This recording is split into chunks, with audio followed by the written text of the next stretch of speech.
Assalamualaikum warahmatullahi wabarakatuh. Perkenalkan, saya Rizky Al-Fadri, kelas B Indralaya. Di sini saya akan mempresentasikan materi yang berjudul Peraturan dalam Keselamatan dan Kesehatan Kerja. Selanjutnya yaitu, apa fungsi dari K3? Peraturan keselamatan dan kesehatan kerja dalam proyek konstruksi itu sangat penting untuk melindungi pekerja, mengurangi risiko pekerjaan, dan menciptakan lingkungan kerja yang aman dan nyaman bagi pekerja. Selanjutnya yaitu pada presentasi kali ini lingkup pembahasan akan membahas mengenai tiga hal. Yang pertama undang-undang dan aturan K3, undang-undang jasa konstruksi dengan K3 konstruksi dan organisasi K3. Yang pertama adalah undang-undang dan aturan K3. Di Indonesia, keselamatan dan kesehatan kerja di sektor konstruksi itu diatur oleh beberapa undang-undang dan peraturan pemerintah. Salah satunya Adapun tujuan dari undang-undang dan aturan K3 yaitu menjamin keselamatan pekerja, meningkatkan produktivitas, mewujudkan lingkungan kerja yang sehat dan aman. Pada Undang-Undang 1945, Pasal 27 Ayat 2 disebutkan bahwa tiap-tiap warga negara berhak atas pekerjaan dan penghidupan yang layak bagi kemanusiaan. Selanjutnya ada Undang-Undang Nomor 1 Tahun 1970 tentang Keselamatan Kerja. Undang-undang ini adalah undang-undang pertama yang diadopsi untuk mengatur persyaratan keselamatan dan kesehatan kerja di Indonesia. Undang-Undang Nomor 1 Tahun 1970 tentang Keselamatan Kerja adalah undang-undang yang mengatur tentang keselamatan kerja dalam segala tempat kerja, baik di darat, di dalam tanah, di permukaan air, di dalam air, maupun di udara, yang berada di dalam wilayah kekuasaan hukum Republik Indonesia.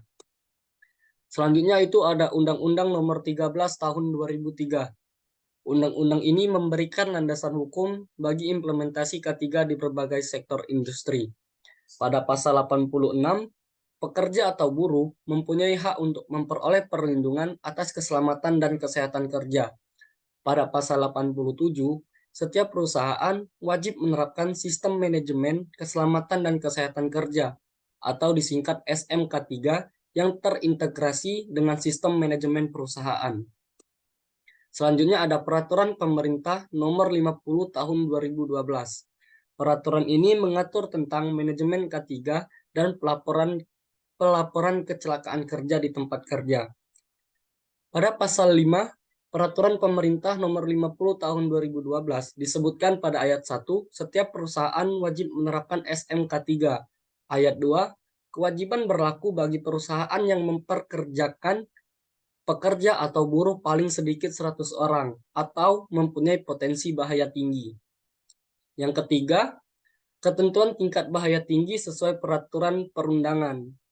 Pada ayat 4, berpedoman Peraturan Pemerintah Nomor 50 Tahun 2012 dan Peraturan Perundang-undangan serta dapat memperhatikan konvensi atau standar internasional. Berikut ini adalah contoh lain dari dasar hukum K3 di Indonesia. Ada Peraturan Menteri Tenaga Kerja, Peraturan Menteri Tenaga Kerja dan Transmigrasi Nomor Peraturan 03 garis miring Men garis miring 1982 tentang pelayanan kesehatan tenaga kerja dan lain-lainnya. Selanjutnya, Undang-Undang Jasa Konstruksi dengan K3 Konstruksi. Ada Undang-Undang Nomor 18 Tahun 1999 tentang Jasa Konstruksi. Ketentuan umum dari undang-undang ini adalah penyelenggaraan pekerjaan konstruksi wajib memenuhi ketentuan tentang keteknikan, keamanan, keselamatan dan kesehatan kerja, perlindungan tenaga kerja dan lingkungan untuk mewujudkan tertib penyelenggaraan pekerjaan konstruksi. Selanjutnya itu ada Undang-Undang Nomor 2 Tahun 2017 tentang Jasa Konstruksi. Undang-undang ini mengatur berbagai aspek terkait jasa konstruksi di Indonesia. Pada undang-undang ini membahas tentang regulasi terkait persyaratan dan standar keamanan konstruksi. Contoh lainnya ada Peraturan Pemerintah Nomor 49 Tahun 2018 tentang Manajemen Keselamatan dan Kesehatan Kerja Konstruksi, ada Peraturan Menteri Pekerjaan Umum dan Perumahan Rakyat PUPR nomor 3 PRT-M/2018 tentang pedoman keselamatan dan kesehatan kerja pada pelaksanaan konstruksi. Dan selanjutnya ada Undang-Undang nomor 11 tahun 2020 tentang Cipta Kerja. Selanjutnya itu ada organisasi K3, seperti Dewan K3 Nasional atau yang disingkat DK3N, berfungsi untuk menghimpun dan mengolah segala data ataupun permasalahan K3, serta membantu Menteri dalam membina K3, melaksanakan penelitian, pendidikan, latihan, pengembangan, dan upaya memasyarakatkan dan membudayakan K3. DK3N dibentuk pada tanggal 16 Juli 1982 berdasarkan SK Menakertrans, dan kemudian disempurnakan kembali oleh Menteri Tenaga Kerja sesuai SK berikut pada tanggal 28 Juni 1984. Selanjutnya ada Aprokesi atau Asosiasi Ahli Profesi Keselamatan Kerja Indonesia, berdiri pada tanggal 3 Oktober 2022.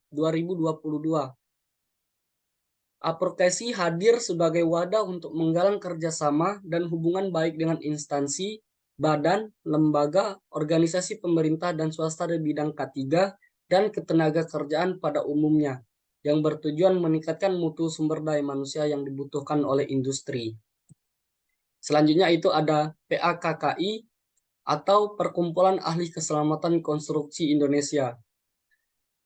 PAKKI ini adalah nama baru dari A2K4 Indonesia atau Asosiasi Ahli Keselamatan dan Kesehatan Kerja Indonesia, yang berdiri pada tanggal 10 Desember 1998. Pergantian nama asosiasi ini dilakukan karena adanya peraturan tentang kewajiban perkumpulan yang harus terdaftar di Kementerian Hukum dan HAM. Lalu PAKKI terdaftar di Kementerian Hukum dan HAM pada tanggal 18 Juni 2020 dan terdaftar di Notaris Dewi Sugina Mulyani, SH nomor 1 pada tanggal 2 Juni 2020. Selanjutnya itu ada APKPI. APKPI ini berdiri pada tanggal 29 November 2013. Keberadaannya diharapkan dapat menjawab keprihatinan dan keinginan terhadap terwujudnya keselamatan pertambangan di Indonesia yang mencerminkan good corporate governance. Berikut adalah legalitas hukumnya dan Kementerian Hukum dan Hak Asasi Manusia Republik Indonesia. Sekian yang dapat saya sampaikan, lebih dan kurang saya mohon maaf. Wabillahi taufiq wal hidayah. Wassalamualaikum warahmatullahi wabarakatuh.